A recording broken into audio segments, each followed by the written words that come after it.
안녕하십니까. 주식시장의 큰 방향을 지시해드리는 러브펀드의 증시 토크입니다. 자, 매일 증시 토크 칼럼을 줬고요. 그 부분에서 가장 핵심적인 내용을 영상을 통해서 콕콕 집어드리고 있습니다. 자, 오늘 증시 토크 주제는요. 어떤 주제로 잡을까 곰곰이 생각하고 있는데, 자, 오늘이 문재인 대통령이 취임한 지 1년이 된 그날입니다.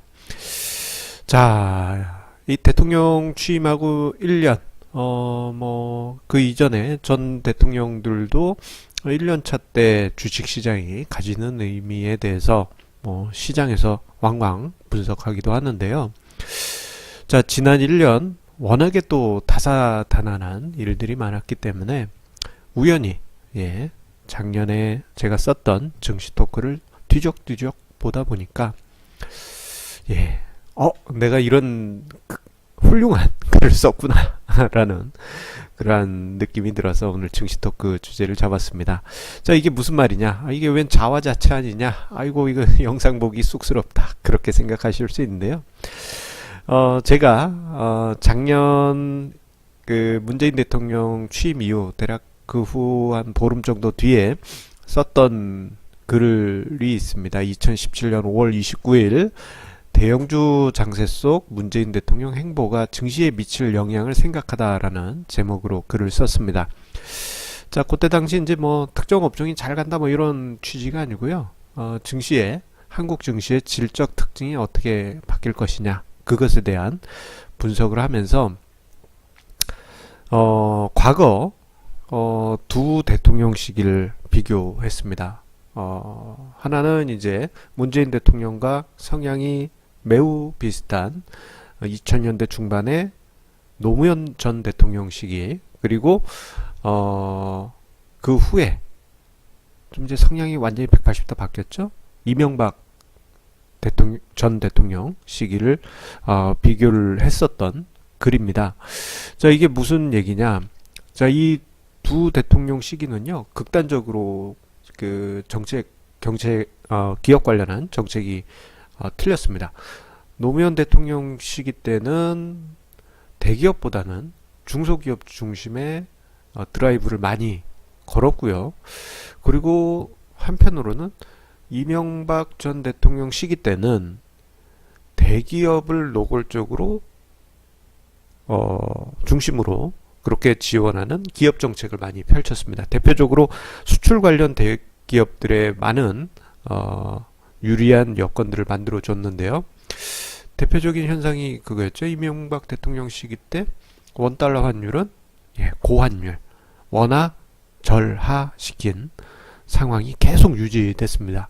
그러다 보니까 이명박 전 대통령 시기 때는 차화정 장세가 만들어졌었죠.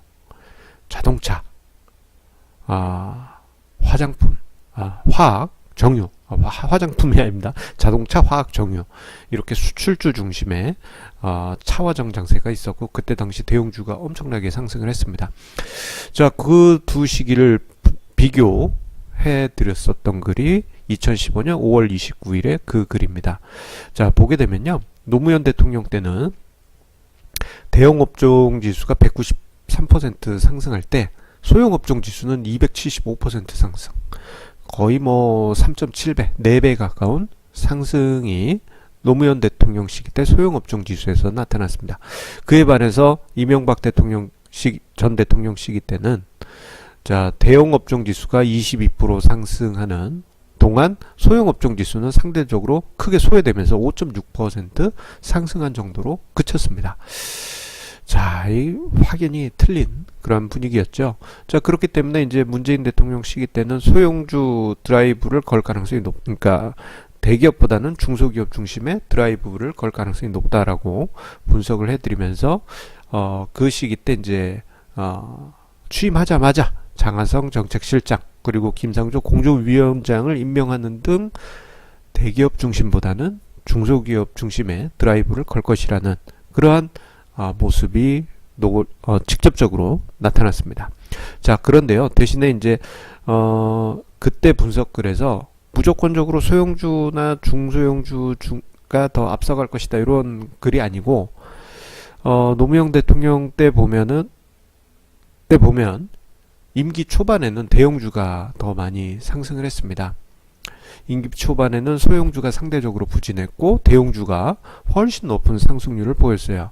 그러다가 2005년부터 분위기가 싹 바뀌면서 소형업종 지수가 화려한 랠리를 만든 그런 모습이 나타났습니다. 그렇기 때문에 그때 당시 분석글에서 노무현 대통령 시기 때처럼 문재인 대통령도 취임 초반에는 대형주 중심의 장세가 상대적으로 조금 더 이어졌다가 그 후에는 중소형주 분위기로 바뀌지 않겠느냐, 그러한 가능성을 분석글을 통해서 이야기 드렸습니다.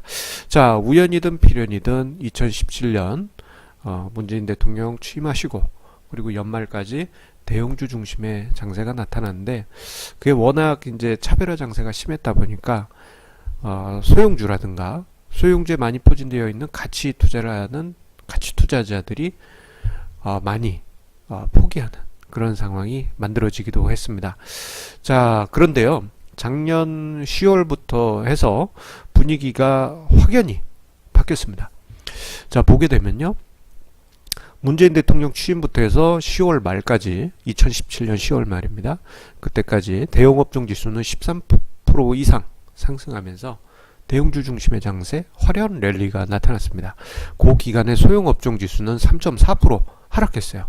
상대적으로 대형주가 월등히 상승하고 소형주가 부진한 그런 모습이 마치 노무현 대통령 초기 때처럼 그런 모습이 나타났습니다만, 요 흐름이 노무현 대통령 때보다는 좀 빨리 바뀌는 모습이 나타났습니다. 2017년 10월 말, 늦가을 이후부터 해서는 정책이 점점 기여가 맞아 떨어지면서 작동하기 시작하고, 뭐 코스닥 시장 활성화라든가 연기금에서의 패시브 전략이 코스피 200 중심이 아니고 다양한 지수로 이제 확대되면서, 코스피 200 중심은 대형주 중심 장세 아닙니까? 이 분위기가 싹 바뀌기 시작합니다. 처음에 하루, 뭐 일주일, 한 달 이런 단위로 보면은 티도 안 나요.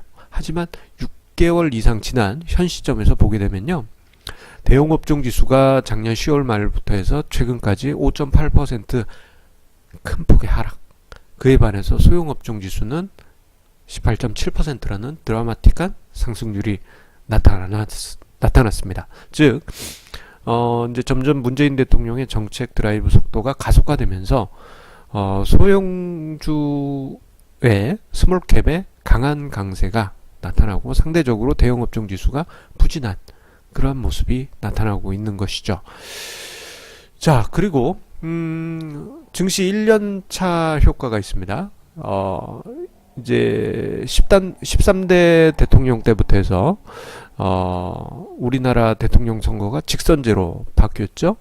자, 그 이후부터 해서 이제 1년차 주가지수 흐름을 보게 되면요, 자, 1년차 때 거의 대부분의 대통령이 취임 후 연말까지 증시가 제법 큰 폭으로 상승했습니다. 자, 노태우 대통령 때 취임 후 연말까지 주가지수가 38%, 그리고 김영삼 대통령 때 32%, 그리고 김대중 대통령 때 취임 후 연말까지 8.9%, 그리고 노무현 대통령 시기 때 취임 후 연말까지 36.9%라는 제법 큰 폭의 상승이 있었습니다.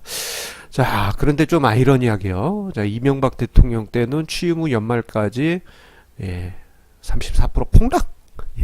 아이고, 발음이 잠깐 샜네요. 자, 18대 박근혜 대통령 때는 취임 후 연말까지 1.8% 상승하는 정도에 그쳤습니다. 자, 문재인 대통령은 취임 후 연말까지 8.7% 종합주가지수가 상승했으니, 뭐 그런대로 좋은 성과를 만들었다고 할 수 있겠죠. 자, 이런 그 흐름을 보면서요, 작년 이맘때 정도에 나왔던 그 CLSA 증권에서 냈던 리포트가 갑자기 떠올랐습니다. 자, 그때 당시 문재인 대통령이 당선되었으니, 자, 주가지수가 4,000포인트 임기 내에 갈 것이다 라는 그러한 취지의 리포트가 나왔습니다. 자, 그러면서 세간의 화제가 됐죠. 야, 이거 너무 무리하는 거 아니냐? 뭐 그런 분석도 있고, 또 한편으로는 가능성 있다. 그러한 기대감도 분명히 있었습니다.